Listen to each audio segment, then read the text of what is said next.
Hello everyone, welcome to another module. In this module, we are going to learn about behavior management strategies. పిల్లల్లో మనం రెగ్యులర్గా వచ్చే సమస్యలు ఏంటి అంటే ఎక్కువగా ఏడవడం, ప్రతిదాన్ని నాకు కావాల్సిన ప్రతి వస్తువును అడగడం, కొనిచ్చకపోతే ఏడవడం, ఇలాంటి బిహేవియరల్ ఇష్యూస్ చాలా చూస్తుంటాం. బట్ దాన్ని ఎలా ఓవర్కమ్ కావాలి, యాజ్ ఎ మదర్గా మనం పిల్లలకి ఎలాంటి గైడెన్స్ ఇవ్వాలి ఫస్ట్ మనం తెలుసుకుందాం. ఈ బిహేవియర్ ప్రాబ్లమ్స్ సాల్వ్ చేయడానికి కొన్ని మెయిన్ స్ట్రాటజీస్ ఉన్నాయి. అందులో మొదటిది ఏంటి అంటే positive రీఎన్ఫోర్స్మెంట్స్.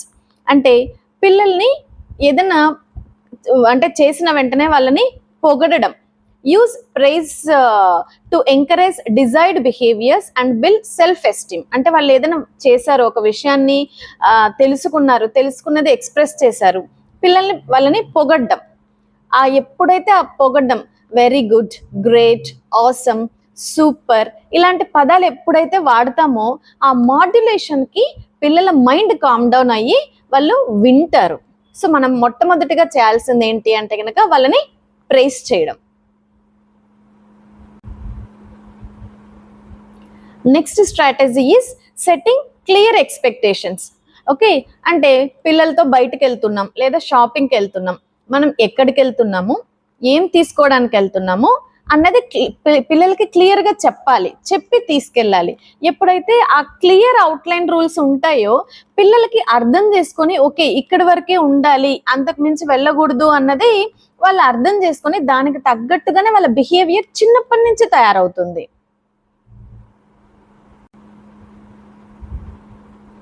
Third strategy is conflict resolution. So ఇది చాలా ఇంపార్టెంట్, ఎందుకంటే we have to teach the kids to express there feelings and resolve conflicts peacefully.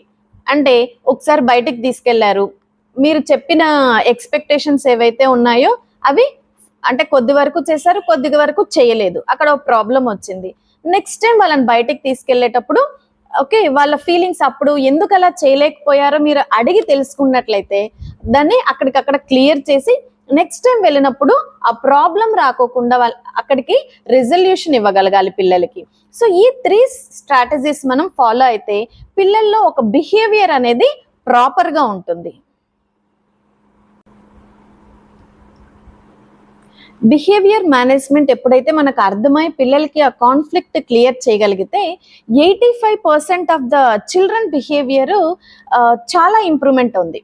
అదే ఒక స్ట్రాటజీ తీసుకున్నట్లయితే 90% ఆఫ్ ద స్టూడెంట్స్ వాళ్ళ లెర్నింగ్ అవుట్కమ్స్ ఇంక్రీజ్ అయ్యాయి. సో ఇంత పర్సంటేజ్, ఇంత గ్రోత్ ఉంది అంటే ఈ మేనేజ్మెంట్ గురించి ఖచ్చితంగా మనము ఆ స్ట్రాటజీ ఫాలో అవ్వాలి, యాజ్ ఎ పేరెంట్గా, యాజ్ ఎ టీచర్గా కూడా.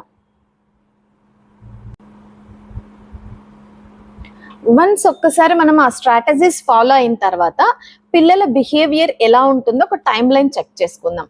అంటే ఫస్ట్ వాళ్ళని ప్రైజ్ చేసాం, ఓకే ప్రైజ్ చేసిన తర్వాత పాజిటివ్ యాక్షన్స్ వర్బల్ కమ్యూనికేషన్ ద్వారా మొదలవుతాయి. అంటే వాళ్ళు కూడా మనం ఎప్పుడైతే థ్యాంక్స్, ఓకే ఇలాంటి వర్డ్స్, గ్రేట్, ఆసమ్ ఆ పదాలు వాడుతూ వాళ్ళని ప్రైజ్ చేసామో వాళ్ళు కూడా అవే పదాలు యూజ్ చేస్తారు. అలాగే నెక్స్ట్ వాళ్ళు చిన్న చిన్న వర్క్స్ చేసినప్పుడు రివార్డ్స్ ఇవ్వడం. So offering to encourage the children small gifts. వాళ్ళకి ఏమైనా వాళ్ళ గుడ్ బిహేవియర్కి సంబంధించి కొన్ని గిఫ్ట్స్ ఇవ్వడం. అలాగే కన్సిస్టెన్సీ, ఒకరోజు చేయడం కాదు, ఇది కంటిన్యూగా చేస్తూ ఉండాలి. సో ఓవర్ ఏ పీరియడ్ ఆ బిహేవియర్ అన్నది పిల్లలకి అలవాటైపోతుంది. ఈ బిహేవియర్ మేనేజ్మెంట్లో మనం గుర్తుంచుకోవాల్సిన ముఖ్యమైన పాయింట్ ఏంటి అంటే కాన్ఫ్లిక్ట్ రెజల్యూషన్.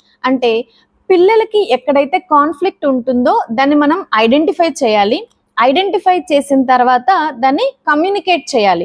అంటే నువ్వు ఇక్కడ మిస్టేక్ చేస్తున్నావు, ఓకే దాన్ని చెప్పే విధానంలో ఒక పాజిటివ్ వేలో పిల్లలకి చెప్పగలిగితే, అలా కమ్యూనికేట్ చేయగలిగితే వాళ్ళలో ఉన్న ప్రాబ్లమ్ని ఎలా సార్ట్అవుట్ చేయాలో కూడా మనమే చెప్పాలి. అంటే ఫర్ ఎగ్జాంపుల్ ఒక షాప్కి వెళ్ళాము, అక్కడ చాలా వస్తువులు ఉన్నాయి, కానీ మనం వెళ్ళిన వస్తువు కోసం మాత్రమే వెతకాలి అని ఒక క్లారిటీ వాళ్ళకి ఇవ్వగలిగితే ఆ వస్తువుని మాత్రమే చూస్తారు, అదే తీసుకుంటారు. అలా ఎప్పుడైతే మనం ఆ కాన్ఫ్లిక్ట్ మేనేజ్మెంట్ని రిజాల్వ్ చేయగలమో పిల్లల్లో ఒక కాన్ఫిడెన్స్ బూస్ట్ అవుతుంది. సో ఆ కాన్ఫిడెన్స్ ని మనము బూస్ట్ చేయగలగాలి. ఈ మేనేజ్మెంట్ లో యాజ్ ఎ పేరెంట్ గా మనం గుర్తుపెట్టుకోవాల్సింది ఏంటి అంటే positive reinforcement and conflict resolution and consistent routines. అంటే ప్రాబ్లం ఫైండ్ అవుట్ చేసాము, సొల్యూషన్ ఇచ్చాము అండ్ వాళ్ళని ప్రైజ్ చేసాము, అది కన్సిస్టెంట్గా చేయాలి. ఎప్పుడైతే కన్సిస్టెంట్గా చేయగలుగుతామో పిల్లలు కూడా అదే బిహేవియర్కి అలవాటు పడతారు. అండ్ వాళ్ళు ఎప్పుడైతే ఆ అలవాటుకు వచ్చేస్తారో మనం ఏదైతే నేర్చుకుంటామో దాన్ని డెలివర్ చేస్తాం కదా. సో పిల్లలు కూడా అనుకున్న బిహేవియర్కి మౌల్డ్ అవుతారు. Teaching is not just about what you say but how you make children feel.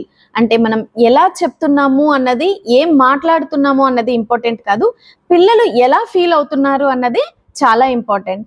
ఎప్పుడైతే పిల్లలు ఎలా ఫీల్ అవుతున్నారు అన్నది తెలుసుకొని మనం వాళ్ళ బిహేవియర్ చేంజ్ చేయగలిగితే అది పర్మనెంట్గా ఉంటుంది. Thank you for watching.